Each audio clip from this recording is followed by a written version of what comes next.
असद की असलियत के बारे में पता चलने के बाद तो आपको काफी शॉक लगा होगा, राइट? Obviously yes. इसलिए मैंने उसी समय सिन्हा हाउस फोन किया और अपनी टीम को वहां पे भेजा।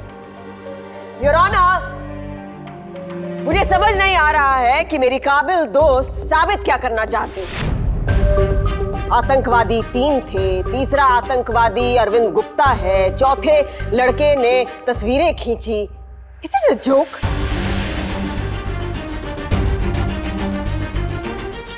योर ऑनर, इस केस में लेफ्टिनेंट यश बुंदेला की गवाही के बाद अरविंद गुप्ता की गुंजाइश ही नहीं है। बिल्कुल है।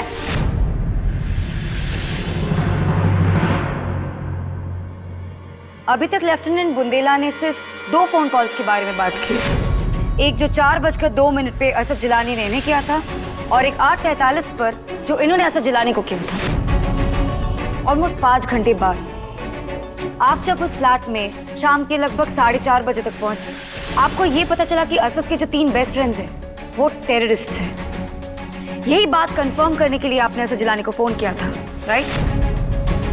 फिर आपको 5 घंटे क्यों लगे थे फोन कॉल करने में?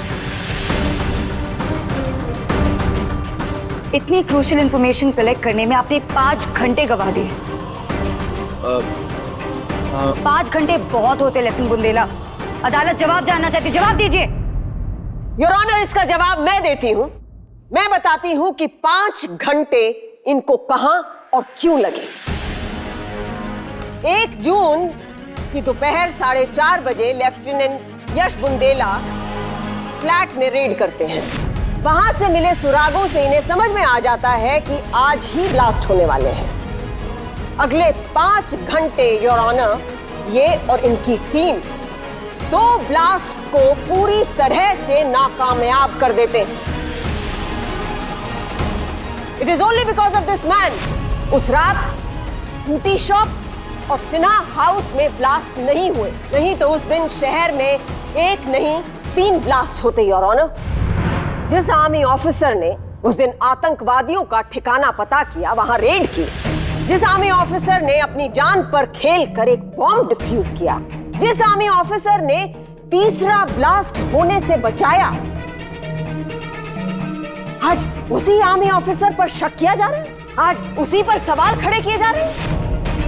This is disgusting and shameful, Your Honor.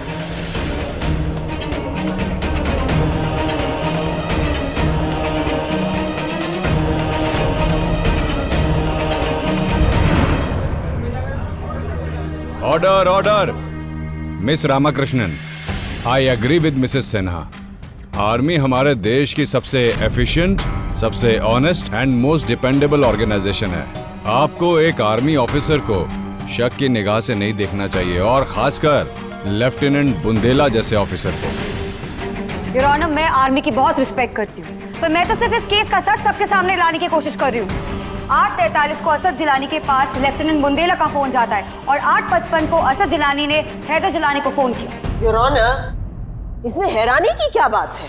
Lieutenant Bundela को धमकी देने के बाद असद जिलानी को ब्लास्ट के मास्टरमाइंड से बात करनी ही थी। What's so surprising about it? उस रात को असद जिलानी ने न केवल हैदर जिलानी को फोन किया, बल्कि उन्होंने जुबेदा जिलानी, राधिका देशमुख और स्वातिंद्र रामाकृष्णन यानी मुझे भी फोन किया। हमारे सारे फोन साइलेंट मोड पे थे, इसलिए हम में से किसी ने उसका फोन नहीं लिया।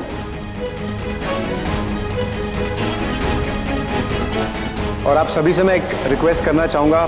मैं ऑलरेडी बहुत ज़्यादा नर्वस फील कर रहा हूँ, तो अपने अपने मोबाइल्स प्लीज़ साइलेंट पर रख लें। योर ऑनर, मेरे कॉल रिकॉर्ड्स के मुताबिक 1 जून की रात 8:15 और 8:18 के बीच असद के 6 मिस्ड कॉल्स थे। भला उस रात असद जिलानी ने मुझे क्यों फोन किया? क्या मैं भी उस ब्लास्ट का हिस्सा थी? क्या मैं भी उस ब्लास्ट की मास्टरमाइंड थी? या फिर ये बताने के लिए कि फ्रीडम जो होना है वो होके ही रहेगा? या फिर ये बताने के लिए कि मुबारक हो फ्रीडम, वसंत बाग मार्केट में ब्लास्ट हो चुका है? क्योंकि आपके फोन नंबर से अपने पेरेंट्स से बात करना उसके लिए सेफ था।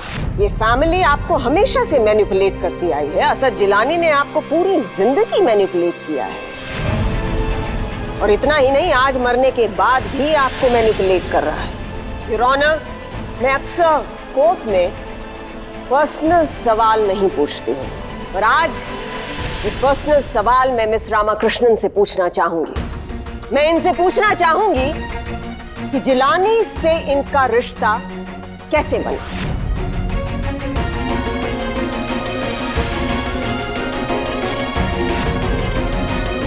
मैं बताती हूँ योर ऑनर, जिलानी से इनका रिश्ता इनके पेरेंट्स की वजह से बना, इनके सगे माँ बाप। योर ऑनर, इनके पेरेंट्स जो जिलानीज को इनसे पहले से जानते हैं, इनसे ज्यादा अच्छी तरह से वो पहचानते हैं, वो आज यहां नहीं है।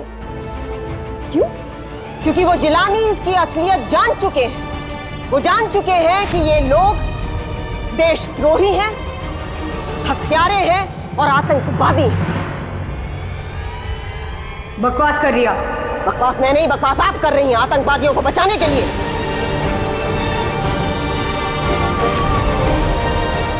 Please control your emotions.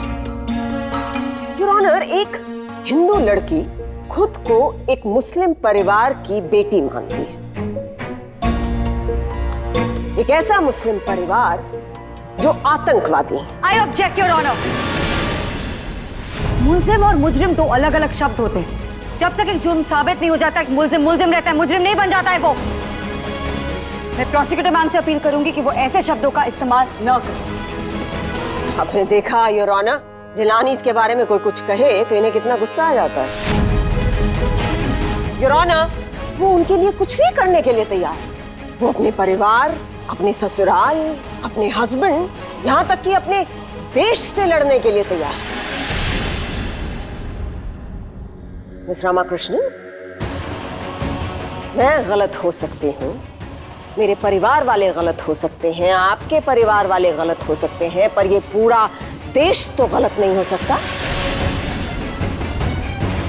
आज नहीं तो कल इन लोगों की असलियत आपके सामने आएगी और तब आपको समझ में आएगी मेरी लैंग्वेज, तब आपको समझ में आएंगे मेरे शब्द और उनका मतलब,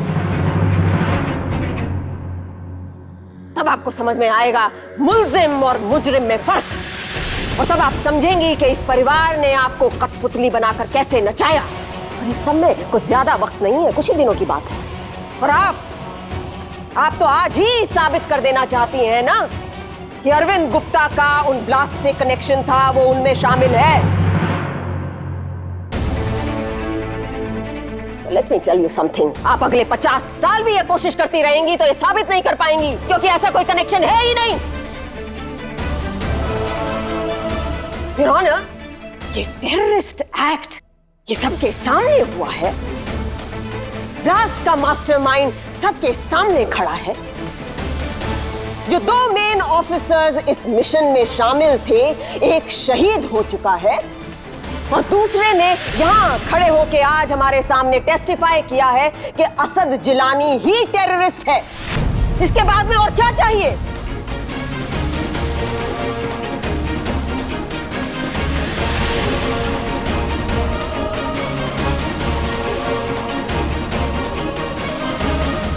योर ऑनर, आज पूरा देश आपकी तरफ उम्मीद से देख रहा है।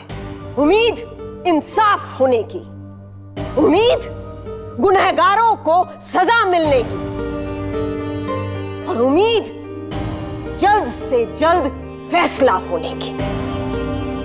Thank you your honour.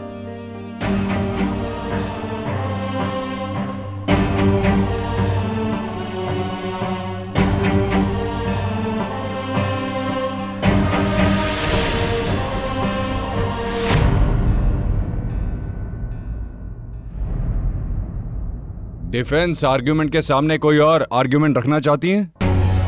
Yes your honour. Your honour, हम लोग जब तक अरविंद गुप्ता को नहीं ढूंढेंगे, हम लोग ये कैसे साबित कर सकते हैं कि योर ऑनर, अरविंद गुप्ता शायद पहले मिल भी जाता, पर अब मिस रामाकृष्णन की बदौलत शायद उसका मिलना नामुमकिन ही है। एक लड़का जो पहले ही घबरा कर छुपा बैठा है, अब जब उसे पता चलता है कि उसके स्केच सर्कुलेट हो रहे हैं और उसे टेररिस्ट समझकर ढूंढा जा रहा है, तो वो सामने आएगा ही क्यों?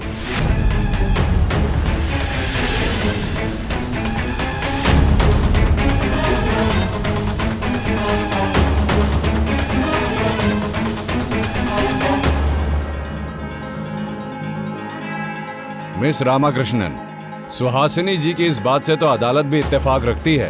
क्या एक अरविंद गुप्ता की वजह से फैसले में देरी होनी चाहिए?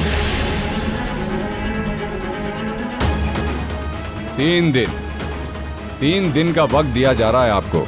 अगर आप इस 3 दिन में अरविंद गुप्ता की सच्चाई सामने ला सकती हैं तो ठीक है, वरना यह अदालत अपना फैसला सुना देगी। The court is adjourned. Thank you, your honour.